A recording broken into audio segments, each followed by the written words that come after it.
Hi there, Virgos. Welcome to your weekly tarot reading. So, I feel like the major emphasis and focus for this week is all about your communication. Being able to be very persuasive without being domineering. And I also feel being able to persuade people with facts rather than manipulation, okay? A lot of the times when we want somebody to kind of do things that we think they should do, and we kind of justify it by saying, oh, it's for their better good, it's for their greater good, or it's for their best interest. And we might be in a position where we kind of spin the truth or omit truths, or spin a situation so that it skews other people's perception in a specific direction, and that is manipulation. So I feel like this energy is coming in with both of these spreads, so you want to be a little bit careful about your intentions, and you want to be a little bit mindful about not infringing on people's free will. And even if they make decisions that you don't agree with, it's really important to provide the whole truth so that other people can, make informed, enlightened decisions, okay? When it comes to your romantic sector, I feel like you're dealing with a partner who you consider to be kind of like the pillar of stability, okay? You have a really, really stable romantic partner in your life that you're either coupled up with, or somebody that you are thinking about heavily, or you're really in love with. The person shows up as the Ten of Pentacles. So this is their energy. And what it denotes to me with this Ten of Pentacles is someone who's very, very career-oriented. They're very family-oriented as well. They keep in touch with their extended family members, grandparents, parents, nieces and nephews, aunts and uncles. So it's somebody that comes from a large family, and they take family roles and relationships very, very, very seriously. And in a way, I feel like they are very mindful of other people's faults, but they don't hold grudges against other people. And they have this enlightened belief that, we're all humans, we're all prone to making mistakes. So I'm not going to hold it against the other person. So I feel like from this person, their energy is very open, they're very loyal and very dependable. And I feel like that sense of loyalty extends to family members. So if you're dealing with them, if it's a crush or if it's even a partner, you want to be very careful about not nitpicking, their family members, because I feel like this really fiercely loyal type of person who might not take well to criticisms about their family members. Granted, they might have flaws, but I feel like this person is very deeply protective, and they're very deeply loyal to their family unit. And I also feel like if you are dating this person, they're fiercely, fiercely loyal to you. I don't sense possessiveness. I don't sense control issues. But I do feel like this is a person that doesn't take relationships lightly. And they might not have dated around a lot. So I feel like somebody who's a late bloomer, somebody who, really believes in the institution of marriage, and they're a little bit more old school, a little bit more traditional, and I feel like they do want to embody the traditional gender roles or the traditional family value where one person's the breadwinner, the other person takes care of the kids. It might not be as old school and as archaic as that, but I feel like deeply they're very, very entrenched in the past, and they are very reliable, a really good provider, somebody that has property, somebody that even works in the financial industry, okay? I also feel if you are, this is your energy coming to the table. This is how your partner views you. You show up here as the King of Wands, and your energy is you take good care of yourself. You work out, you dress well, you're mindful about the way that you look. You have a public persona about you as well, where you might have to give presentations. You might have to, lead the way. You might be in charge of people. You might be a leader in your own right. And you're someone who it's like you're a major player in your industry, in your field of expertise. You have a lot of knowledge, and you're kind of like that career climber, where your position is very set and you're due for promotions next year and then the year after that. So you're very, very financially established, and they like the fact that, you know, you get things moving for yourself. You don't sit there and wait for opportunities. You're very proactive about getting out there. This is also feeling a lot of passion towards another person. This is somebody who's protective, who's caring, who's nurturing. They don't overstep their boundaries, though, and in general, it indicates to me a lot of passion and chemistry that you are bringing to the table towards another person.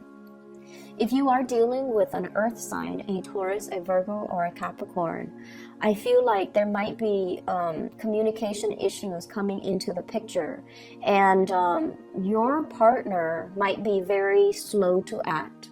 You know, with the nature of the Ten of Pentacles is that they're very, very methodical. They're very risk adverse. They don't like to take unnecessary risks. They don't like to deviate from their routine and their norms. And they don't really, they're not impulsive, not very spontaneous. And I feel like you're trying to get a lot of things moving, and this person is kind of dragging their feet. And as a result of it, I feel like there might be, you know, communication issues coming in through here with the Three of Swords, which is harsh words being exchanged, possibly a separation, or even thinking about like arguments between couples that can relate to, you know, the silent treatment, or like that can result in one person withdrawing because they're hurt. So be very, very mindful about how we communicate, because the King of Wands, it's someone who's very proactive, but they can be a little bit forceful, okay? If you're dealing in particular with earth signs, I feel like, you know, want to tone down on the teasing and the communication, and make sure you communicate from a space where you're understanding of their slowness to act, that you're also, you know, a little bit more understanding of their willingness or their unwillingness for change, okay, to make like rapid sweeping change in their lives. They see you as someone who's able to implement, you know, it's like you don't talk about things, you just do them. You don't sit there and say like, oh, here are my plans, you know, you just get things done. And I feel like your partner is not on the same time frame as you, and it can be a little bit frustrating. I see as well a lot of like missed opportunities between you and a crush, okay? So we have here the Five of Cups. This is what I call like the heartbreaker card. It's somebody who can be seen as a little bit flirtatious. They are very, very friendly, but their attention is not exclusive to one person. Or at least they're not really aware of how other people perceive them. So I feel there's an element here about, you know, harsh words being exchanged, feeling that sense of regret, and feeling that sense of like, I shouldn't have said that, or, you know, he or she should not have said that to me. So it can create a little bit of an estrangement between two people.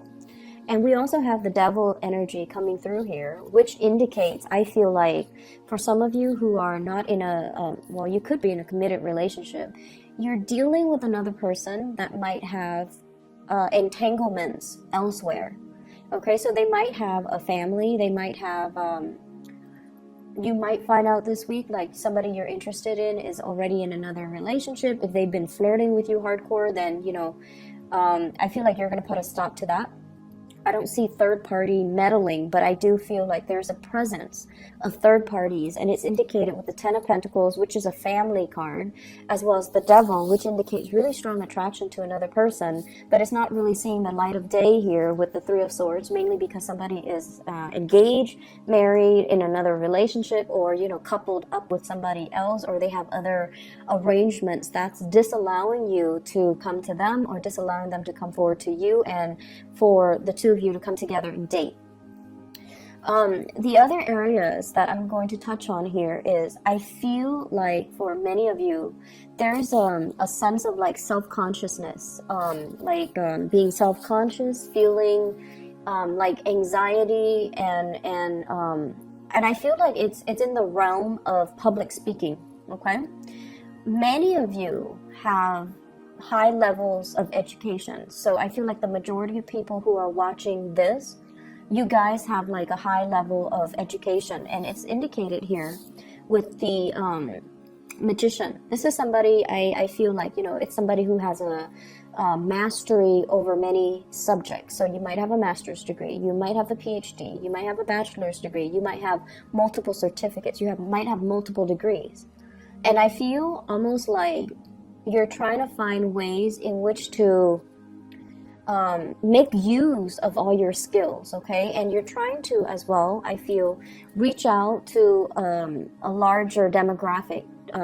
You're trying to reach out to a larger group of people. And what I'm sensing is, with this World card, I feel like there's a lot of hesitation. Even though you are a major player in your field, I feel like there's hesitation and reservation from your end about public speaking, about speaking out, about being center stage, about, you know, having all eyes on you. It can make you feel a little bit uncomfortable. And I mentioned before, with Virgo people, you're very good at working behind the scenes and letting somebody else shine under that spotlight. You're not an attention hog, you know. But I also feel like you're thrust into some type of a new work situation where your ability to speak, your ability to be very eloquent with your speech, to be very concise with your communication, and to be very articulate. Somewhat like, if it's interpersonal relationship, you do just fine. But if it's in a large group setting, you know, the anxiety sets in and self-consciousness sets in, and you're not able to convey the messages to the best of your capabilities. And I feel like you might be beating yourself up over it. Rehearse, okay? Rehearse so that everything flows naturally, and so that you're not scrambling at the last minute. Just rehearse. It does wonders for you, okay? So I see that element coming through where there's like social anxiety, or even like public speaking, fear of public speaking and things like that. I feel for many of you, there are, it's like making decisions with another person, trying to decide, and I feel like it's heavily work focused, okay? I see a lot of work trips, a lot of travel and movement happening for you guys as well. And I feel some of you are finishing up something, like possibly publishing. You're trying to get people to publish it, or you are trying to attend like conferences where you have to, you know, talk about what you just published. And then I also feel people finishing up something, possibly finishing up with school. And then traveling to, you know, for job interviews, traveling to try to find financiers or funding for some type of project. It's going to be a very busy week, but I see this big element about you rubbing elbows with people that are also major players in their field, and they're going to be able to give you a lot of assistance, a lot of technical expertise, and it's going to really help you overcome a lot of these issues, okay? So I hope the reading is helpful for you guys, Virgos. Take care of yourself, and I'll be back next week, okay? Bye-bye.